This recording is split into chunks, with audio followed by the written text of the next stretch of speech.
Okay, so as we go through here, everything is very casual. You guys have questions, jump in, put them in the chat, or honestly just shout them out and I'll answer them as we go. It's very conversational.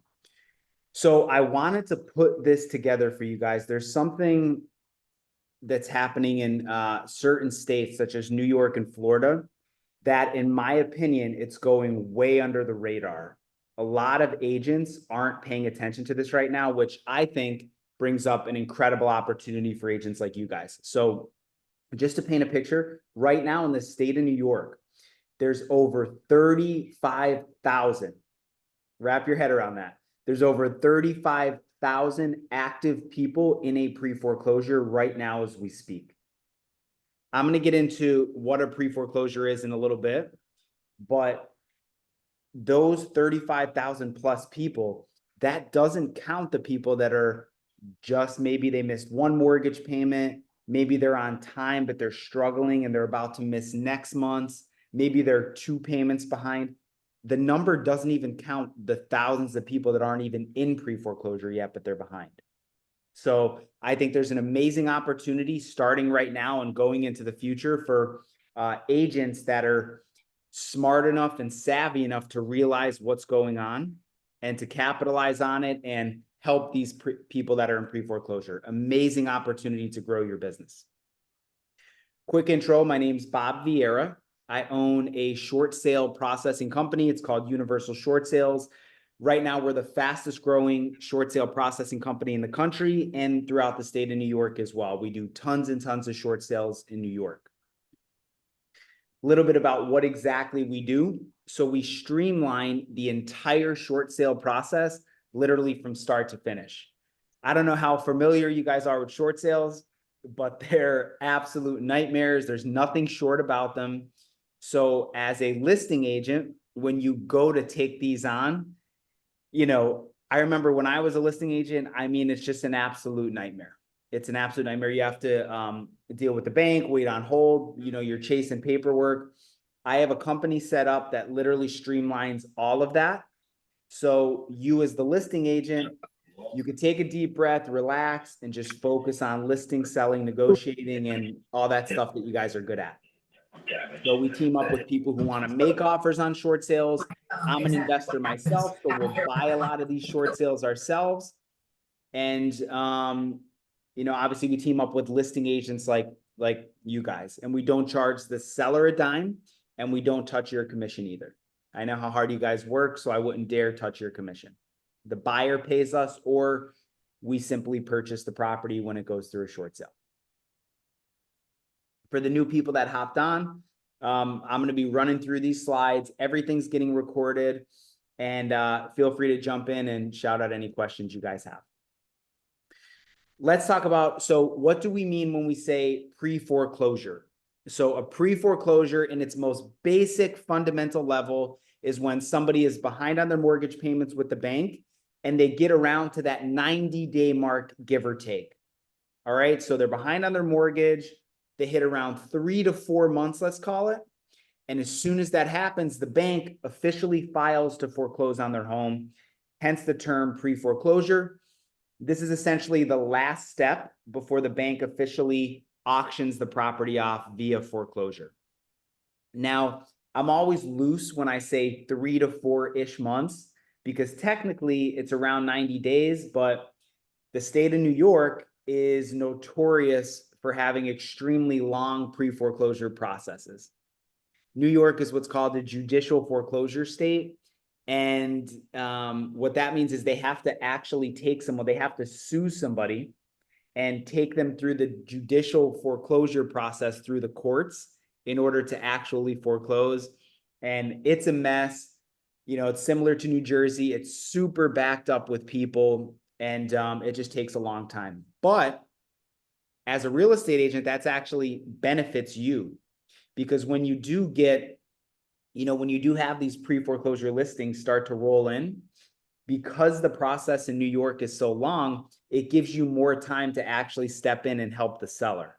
So my opinion, it's actually a benefit to you as a realtor. Now, does anybody have questions before we move forward? What we mean when we talk about pre-foreclosure and we use that term? Everybody good? Okay. All right, so let's jump into 3 proven ways that you could actually take advantage of the situation and go out and help these people and get pre-foreclosure deals. Now, I'm not one of these sales gurus. I'm not, I don't have like a book or a course or anything to sell you guys. This is proven because this is what my team and I do on a daily basis. So I'm literally just giving you exactly whatever works for us. So this is real-time stuff that we do every day to get these pre-foreclosure deals. I'm going to start with number 1 because I absolutely love this lead generation method. It is extremely underused and underrated, let's call it. So mortgage modification leads. Okay, so a lot of the people, especially if you guys start to prospect and really try to go out there and get these pre-foreclosure listings, a ton of people you talk to that are behind on their mortgage, they actually want to keep their house. They want to stay in their house. They do not want to sell. A lot of times there's an emotional attachment to the house. Maybe they raised their kids there.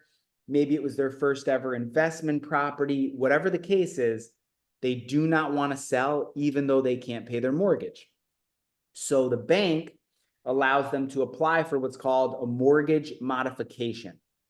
What this modification is, it's essentially a lifeline. It's a second chance.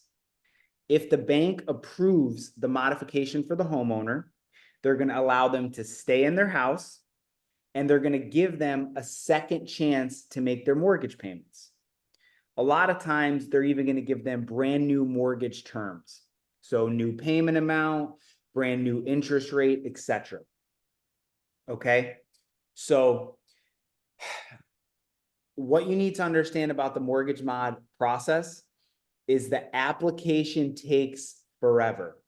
Similar to a short sale that I just briefed you on, how there's nothing short about a short sale. Mortgage mods are the same exact thing. They take months and months and months to complete, and there's a very low success rate. So it's unfortunate, but it's just a reality that most of the people who actually apply for these mortgage modifications to keep their house, they get declined. Because what a bank looks for, a bank needs to see one of these 2 things.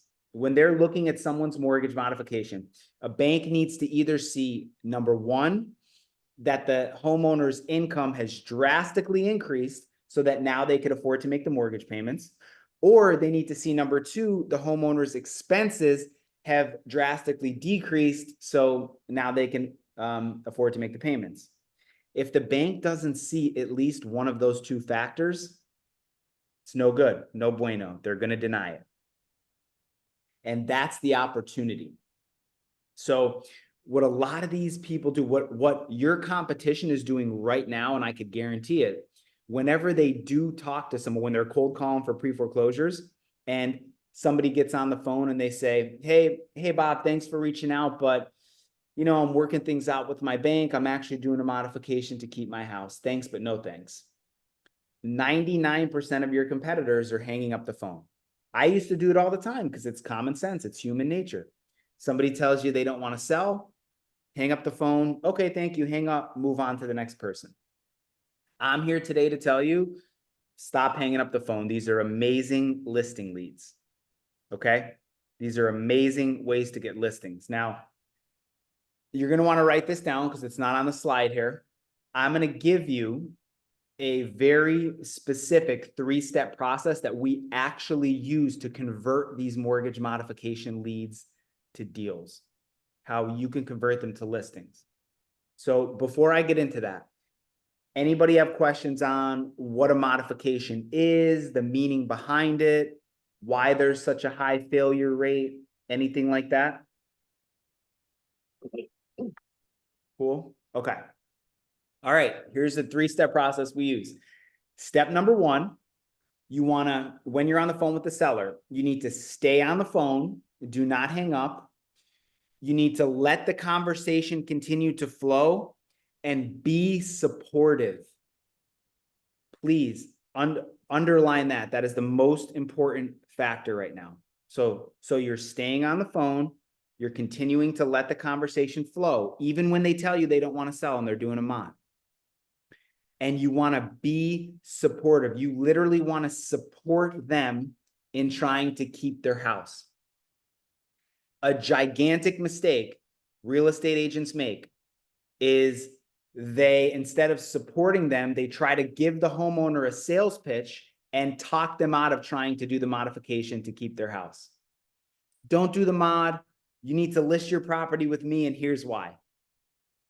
You absolutely do not want to do this. Number one, you're going to distance yourself immediately from the seller emotionally, because that homeowner on the other end of the phone is just going to be like, you know what, I like Debbie in the beginning, but now she's just a agent and she's clearly just trying to take advantage of my situation. She doesn't really care about what's going on with me. She just wants to get a listing.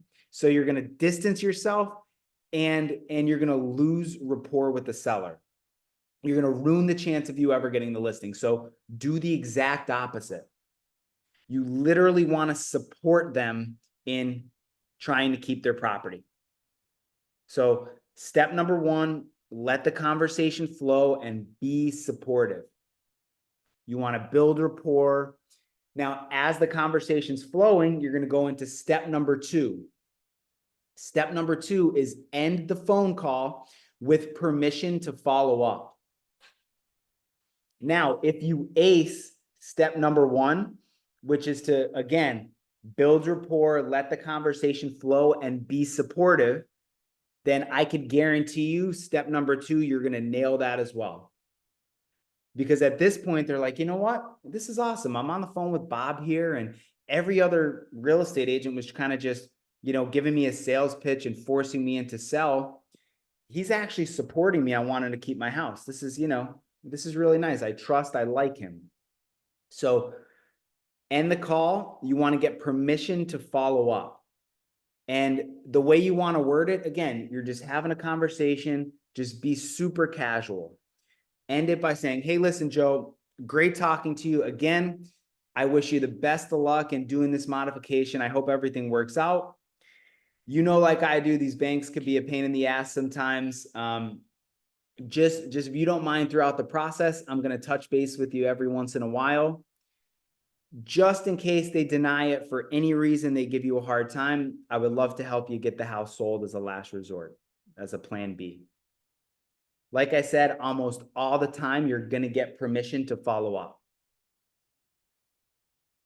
I could see a lot of you guys writing, so I'm going to slow down. I'm going to take a sip of my water here and let you write. Let me know if you have any questions too.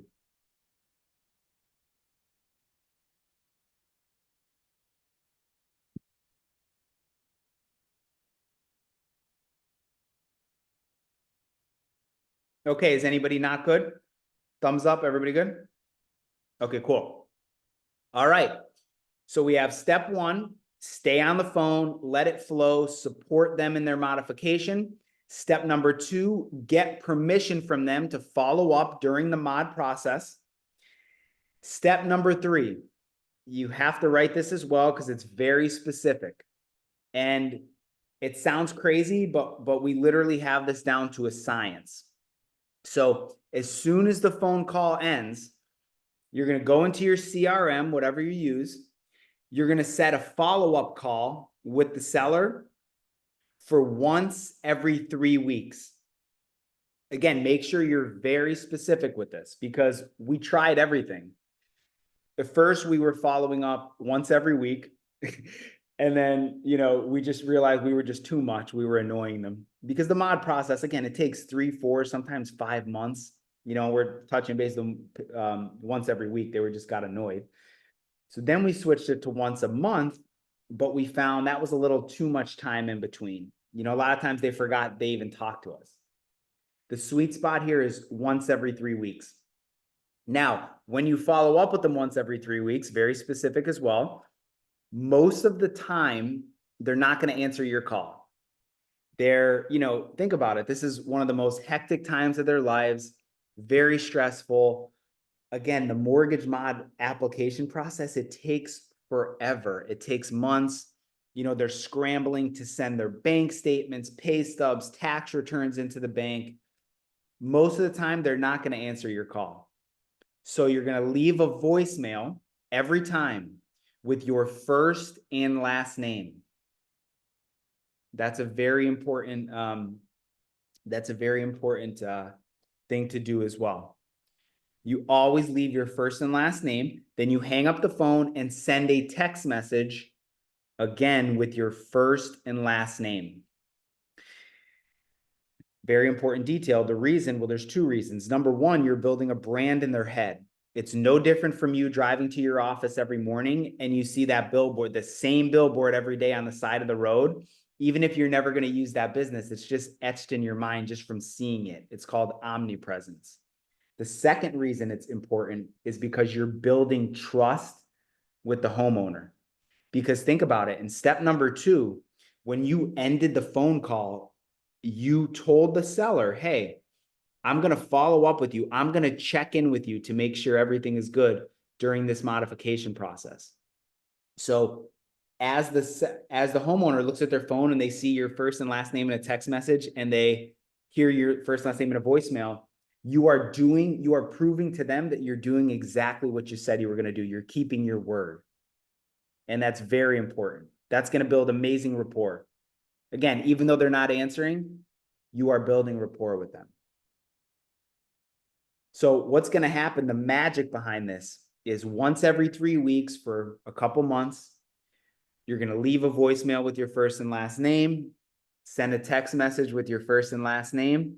What's going to happen if and when that modification gets declined, you are almost guaranteed to get that listing. And I hate that word guarantee because it's like, I don't know. I feel like the salespeople always say, I guarantee this kid. Like, I hate to say it, but I mean, it's just the truth because all of your competitors in your market, they're going to be cold calling the seller too. But guess what? They don't have the rapport and the trust that you have. The seller is going to ignore them and they will give you the listing again because you were the one checking up with them the whole time. As you guys are writing this down too, another little thing to remember, as you're following up, don't be too scripted and don't push the homeowner. Do not push them. This is not the time to give them a rigid sales script. Leave your voicemail. Hey, Joe, Bob Vieira here with XYZ Realty. Hope all's well. Listen, I'm just checking in with you like I said I would, seeing how the mod application's coming along. Give me a shout if you need me. Boom, hang up. Same thing with the text message. Just be sincere and just be casual. You know, you're just checking in. Never leave a voicemail. Hey, Joe, Bob Vieira here. Curious if you're ready to sell yet. I mean, this thing, no, don't do that. Don't do that. You're just supporting them. That's all you're doing.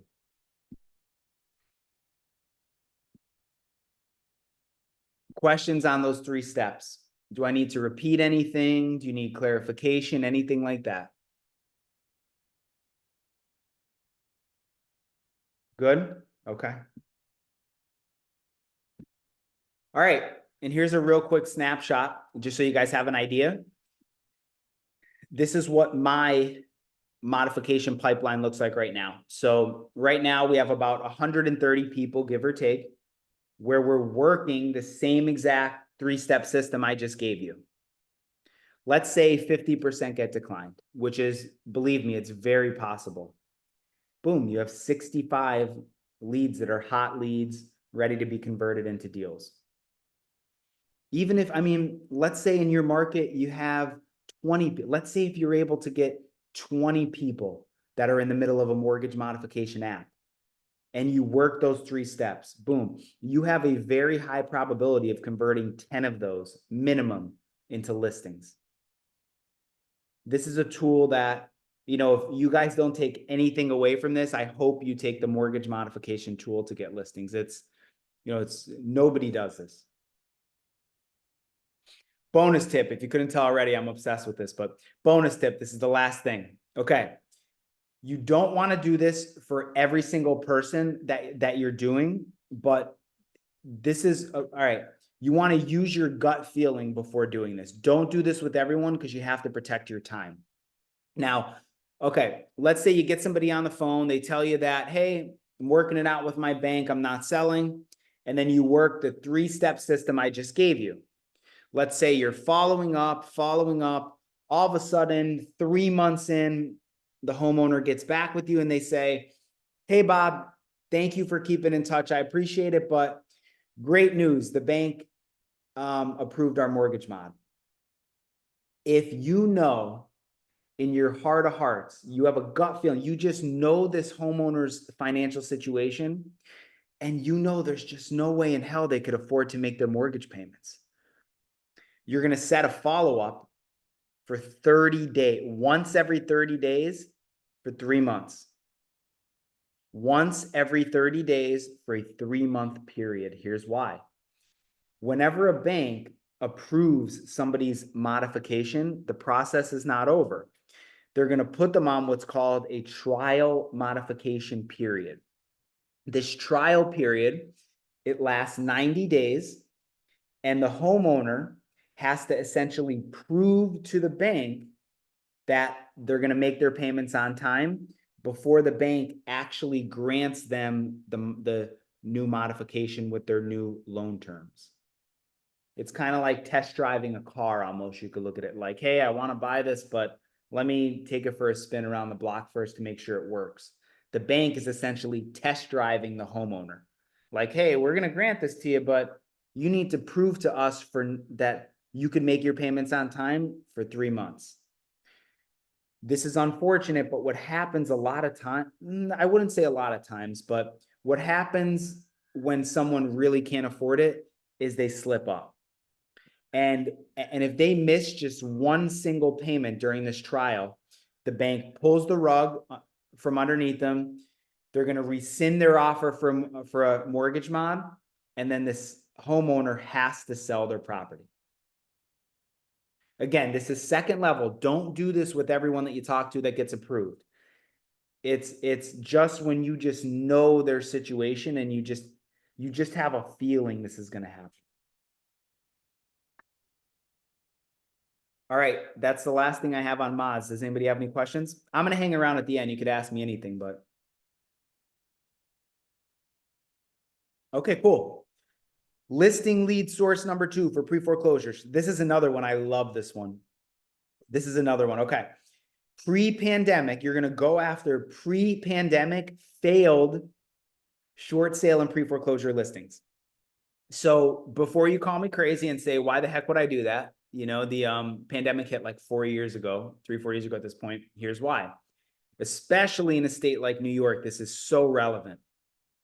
Right before COVID hit, there was a lot of listings that were on the MLS that were either being listed as a short sale and or just a high equity pre-foreclosure.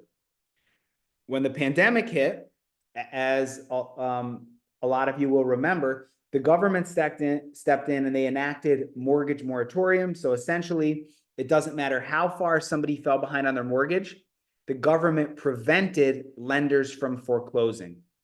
So this was a saving grace for a lot of people.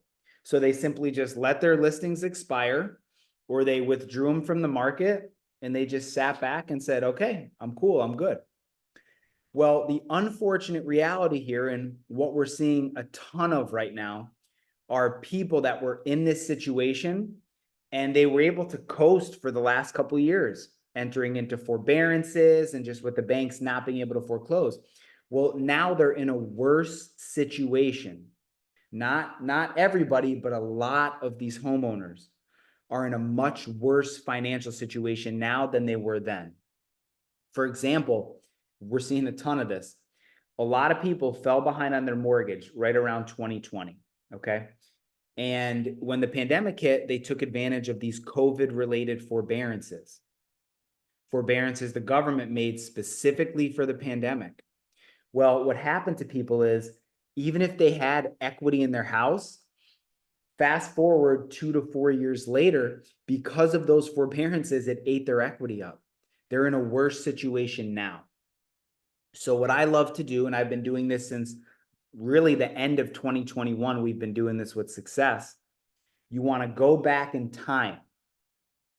And because you guys are realtors and you have access to the MLS, you should be able to do this right on your MLS. go back to right before the pandemic hit. The sweet spot where I like to pull lists from is November 2019. You'll find your own sweet spot, but that's what I found works best for us. And you're going to go back and pull expired short sale listings from that time, from that time to current. Don't just do that time. All the way from the beginning of the end of 2019 all the way till now.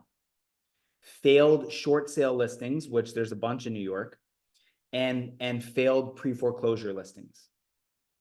Because again, the whole point of this, a lot of those people are not in a better financial situation, but they were able to hang on for a couple more years because of the forbearances. But now the time is up for a lot of those people, and now they're in a very motivated situation to sell. While you guys are writing this, I'm going to say something else. When you pull these lists, don't expect to pull these ginormous lists with thousands of people. They're going to be small lists, but they're very targeted and they're very effective. So I don't want you to get discouraged and go pull and like, oh, there's 50 people. Oh, I mean, for those of you in Kings County and in Suffolk County, it's, it should be a couple hundred people at least. But I mean, even if you pull it and it's like 50, 30, 70 people, skip trace and call those people. Questions on this?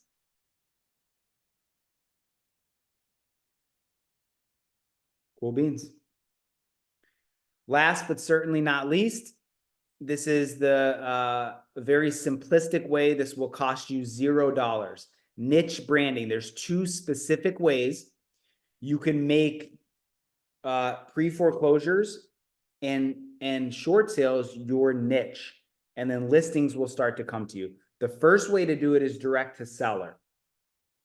So whenever you're cold calling, door knocking, whatever you plan on doing, and you get in front of a pre-foreclosure seller, or maybe it's a seller that's just a month behind, whatever, a mortgage delinquent seller, and you're in their living room, you're at their kitchen table talking to them. Create a listing. This is so key. Create a listing presentation that's different from the traditional listing presentation you give. Because I'll tell you this right now, New York especially is a very competitive market. And there's low inventory right now, as you know. So it's super competitive with people trying to get listings. So let's say 10 realtors are going after the same listing. I guarantee you 9 out of the 10 are going to go and they're not going to tailor their listing presentation, tailor their sales pitch to the situation. That's what you're going to do different here. So when you're at the kitchen table and you're talking to a seller that's in pre-foreclosure, you're going to explain to them that the only reason you're sitting here and the only reason you could help them is you specialize in their specific situation. It's so powerful when you're able to do this.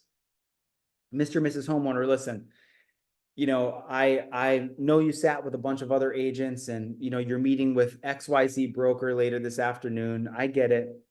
But, when you're making your decision, I'll just ask that you keep in mind that I'm not here to sell a traditional listing. All the other agents, they're very good at what they do. They sell traditional listings. Your situation needs an expert. We are experts in helping in pre-foreclosure.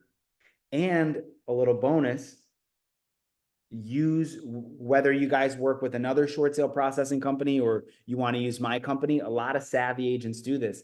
They'll actually say, not only do we specialize in your situation, but we actually work with a processing company that we have on staff. We partner with them to make sure if it's a short sale situation, to make sure your short sale gets done. That alone will help you get the listing. So again, however you want to word it is up to you, but I highly suggest when you're talking to somebody behind on their mortgage, explain to them that you are a specialist in this situation. It will make them feel very comfortable and secure with giving you the listing. The second way to do this, guys, is B2B. I scream this from the rooftops to people. You know, when I first got in the business, I got licensed. Okay. I came in as a realtor. One of the first things my broker told me, literally one of the first things, is stay away from short sales and pre-foreclosures. It's one of the first things he told me. He's like, they're garbage listings, they're complicated, they're messy. And he was right. They are complicated and messy. But remember this, wherever there's issues, wherever there's problems, there's opportunities. That's where the gold is. The gold is in other people's problems. So all of your peers in your office, all of your peers in your industry, whoever, all the people in your network that are agents, they run from these listings. They don't want short sales. I could tell you firsthand, all we do is short sales, our business, and we are 100% referral based. Some of the agents, which I beg them not to do this, but they do it, instead of like being the listing agent, they'll just throw it at us. They'll just throw it away and give it to us, which I'm like, no, list it, take the listing commission, but they won't even do that. So get the word out to your network. Hey, when you guys have a pre-foreclosure listing, bring it to me. I specialize in this now. When you have a short sale, bring it to me. I specialize in these listings. I know what to do with them. I want them. You would be shocked. And it sounds crazy because you're like, no, why would someone just give me a listing? I'm telling you, they will either give it to you or just co-list it with you and let you take the lead. So just get the word out and you'll get listings that way. Question on the 2 ways to niche brand. Everybody cool? Okay. All right. So we just covered 3 ways right now in this market. You could go out there and start to get these listing leads to come in. You have to know how to deal with these sellers though. You have to know how to actually convert the listings. So, all right. A lot of you guys on this, you might be, you might have a good sales pitch that you use, when you're talking to sellers, a script, let's call it. I'm not against scripts, and I understand a lot of them are really effective and they work. Here's the biggest piece of advice, though, I could give you when you're talking to people that are in pre-foreclosure. If you're going to come at them with a hard line sales script that a lot of realtors use, it's not going to work. I would highly suggest avoiding that in this situation because you have to put yourself in the seller's shoes. It's not your traditional seller that you're used to dealing with.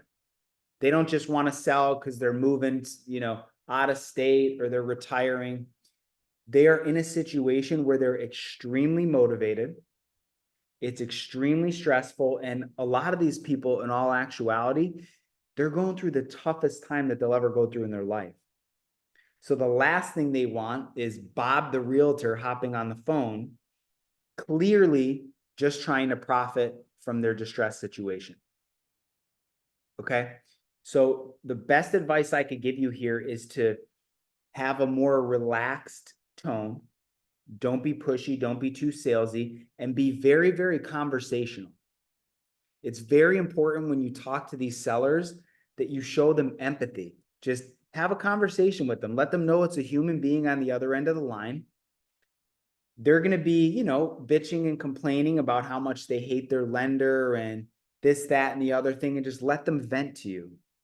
Literally, that's what this call is. Just let them vent.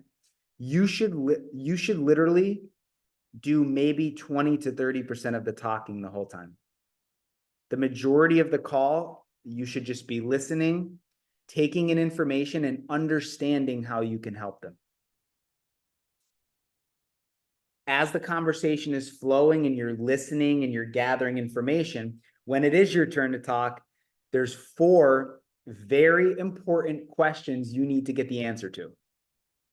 Don't make the mistake like I always used to. The reason I created this checklist I'm going to give you right now is because I didn't have it, and I would talk to them on the phone, and then the phone call would go great, and I'd hang up and I'd go, oh wait, how could I actually help them now?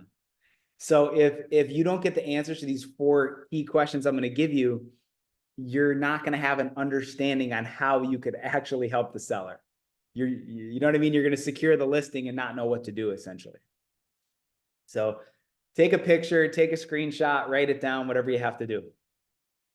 Number one, you need to ask how many months that they're behind on the mortgage.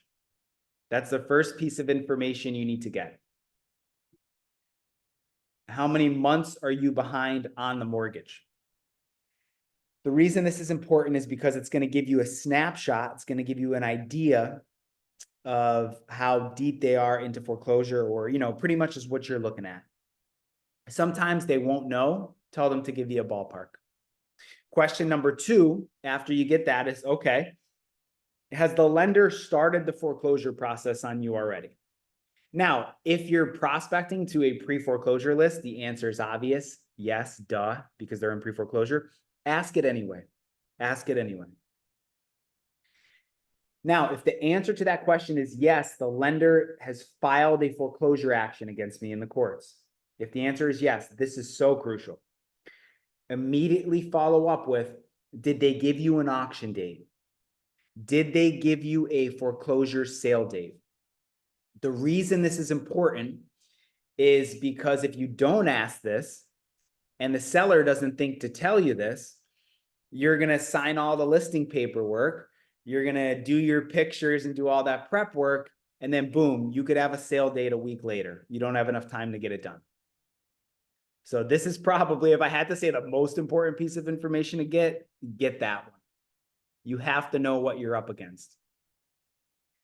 After you got all that information, end the call with, what do you owe? What's your estimated mortgage balance? And when you ask this question, guys, just be real specific, because what I find is whenever I ask a seller this, they always think I'm talking about the principal balance. Make it clear you're asking them, hey, what's your principal balance plus all the back payments, principal interest, everything you owe to make the loan current? What do you owe the bank?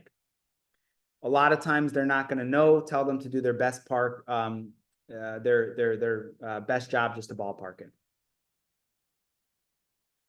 That's a crucial one too, because you have to know whether or not the property has equity. And if it has equity, great. Then it's a high equity pre-foreclosure. You could put it on the market, list it, and nothing's going to change for you. I mean, you'll have to deal with the bank, obviously, and communicate with them, but for the most part, you could sell it and just pay off their bank note, and that's the best case situation. Now, in New York, because as we talked about before, it's a judicial foreclosure state. So the foreclosure process, my God, it could take forever. Because of this, a lot of people you talk to that are in pre-foreclosure, they're super deep into pre-foreclosure and they have lost all their equity in their house because of that. You have to understand, the deeper somebody gets into pre-foreclosure, like in a state like New York and New Jersey and Pennsylvania, what happens is interest, fees, and penalties compound against their principal loan balance. And that happens rapidly, and that eats up their equity within months. People don't believe, they have a hard time wrapping their head around that so many people don't have equity in their houses now because the market is, it's tight inventory, bidding wars. I get all that. But again, I just want to drill this into your head. The deeper somebody is into pre-foreclosure, the higher probability they have no equity. When they don't have equity, you have to do a short sale. What is a short sale? A short sale is when two things are happening. Number one, the homeowner is behind on their mortgage. Number two, they have no equity in their house. They are underwater. So the mortgage balance that they owe the bank is more than what the property is worth in its as-is condition. So the bank lets them sell short. They're going to let them sell for what the property is worth, and they forgive the difference. And it does not get recorded as a foreclosure, and they're able to just move on with their lives and, get out from under the bad mortgage. So, quick example, what does this look like? Let's say you have a house that's worth $250K as is, and they owe $300 to the bank. Again, house is worth $250, they owe $300. In this case, they're underwater by $50,000. I don't know about the kind of sellers you guys deal with. Most of the people we help, they don't have that, they're not that liquid. They can't just come to the closing table and cut a check for 50, 180K. So in this case, the bank is going to let them sell for the 250 that the property is worth. And they're going to forgive the difference owed, which is that 50K. It's called the deficiency. They're going to wipe that away clean. The seller shows up to closing and they don't have to cut that check. They could get out from under it and avoid foreclosure. Questions on what a short sale is at all? Okay. And there's nothing short about a short sale. I know I touched on it a little bit before, but you're looking best case scenario 4 to 6 months. And it really depends on the complexity of the file. There's a lot of people out there that say, I could do short sales in, 2 months, 3 months flat. BS. Complete. If you ever hear somebody say that, run the other way, because it's impossible to say how long a short sale takes until you open up the file. There's so many factors. I'm not even going to get into them with you guys right now because I'll have you on here for another hour. Just know that there's nothing short about a short sale. It takes several months start to finish.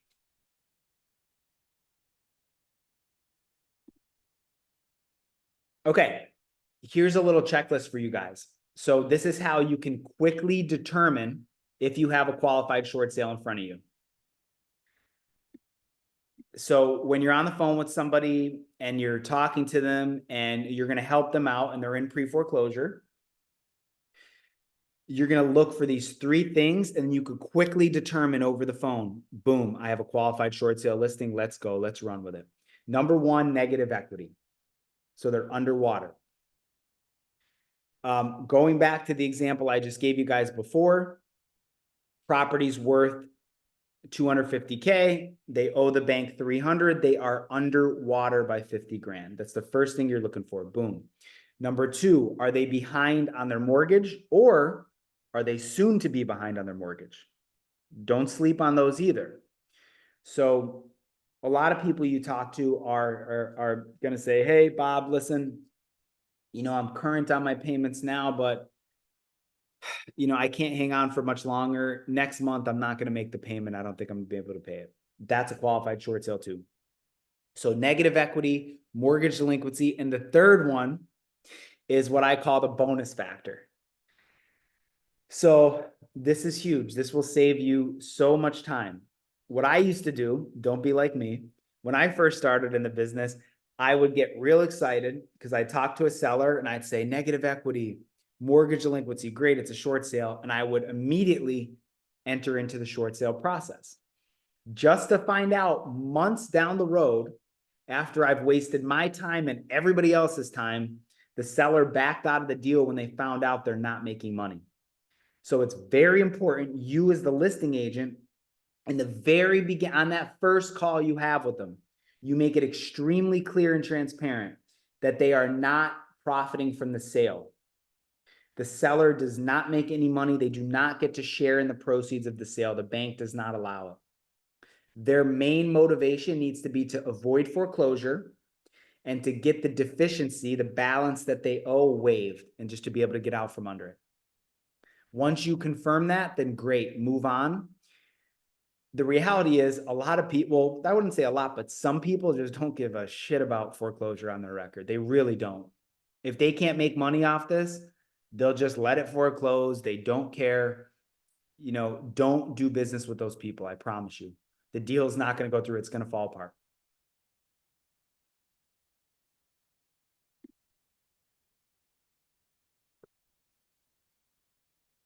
Okay, that's all I got for you guys. One thing I wanted to offer you, and I'm going to put the link to this in the chat. A couple months ago, I created a free pre-foreclosure and short sale course. Literally goes over, fundamentals of short sales and pre-foreclosures. We go deep into lead generation, short sale fundamental. I even give you this step-by-step process. If you're crazy enough to do a short sale yourself, literally the 12-step process we use to complete a short sale deal. So everything's in the course, the training. There's no gimmicks. It's just my gift to you guys. It's completely free. I hope you could run through the modules and I hope it helps you. So, like I said, I'm going to put the link in the chat here. Yeah, and here's how to stay in touch with me too. Website, cell phone, email. I love to stay in touch with you guys and network and reach out anyway, even if you don't have a pre-foreclosure or a short sale. I'd love to connect with you guys. See how we could do business in the future, or I'm happy to answer any questions you have anytime. Don't ever feel like you have to have a short sale deal. I'm not worried about that. Join my Facebook group too if you guys aren't in it. It's not one of these groups. It's a private, closed group. You have to apply to get in. It's not one of these spammy groups. I hate those with like 50,000 people and everyone's just like advertising their business. This is just to give value. This is literally just to give value. I have guests come on. I give away, pre-foreclosure lead gen tips. I interview people. It's just strictly value based. So if you're not in that, apply to get in that. Guys, I just copy and pasted the link to the short sale course. I'm sorry, the pre-foreclosure / short sale. So hope you guys could use that. So what questions do you have for me? I'll hang out here for a little bit. I'll answer any questions you have. Anything? Anything at all? Questions, feedback? I see everybody taking a lot of notes, which is awesome. I love to see that. Can I ask a question? Please. Yeah. How do you know to get the data that people needs to go into the modification? I mean, it's their mortgage, right? I mean, Yeah, that's a great question. And that's actually the beauty of it. So you can't get it anywhere. So let's say I wanted to go pull a pre-foreclosure list. I could pull that, Mary, and so could you. We're calling the same list. The beauty with a mortgage modification is the bank legally is not allowed to put out that information. So like if I applied for a mortgage modification tomorrow, the bank isn't allowed to give that information away and make it public. So using the strategy that I gave you, that those 3 steps, you're organically building that list yourself. It's a private list for you, nobody else. You're building it from scratch because remember, the list is being built from people that you're calling that are telling you they don't want to sell. Everybody else is hanging up on those. You're building a listing lead list from that. Does that make sense? but how do you know, like, who to call first? You know what I'm saying? Is like where, like I'm saying, like, Oh, I how do get you you. know like Yes, they are in I trouble? understand. Yes, great question. The best way to build that list is by calling pre-foreclosures. So Yeah. do you know where to find a pre-foreclosure list? No. Okay, hang on. I got you. Okay, hang on. I'm going to stop the recording. Give me 1 sec. I'm going to give you all this information because this is very important. How do you guys find that? How do you guys find those lists? 1 sec. Bear with me. Bear with me.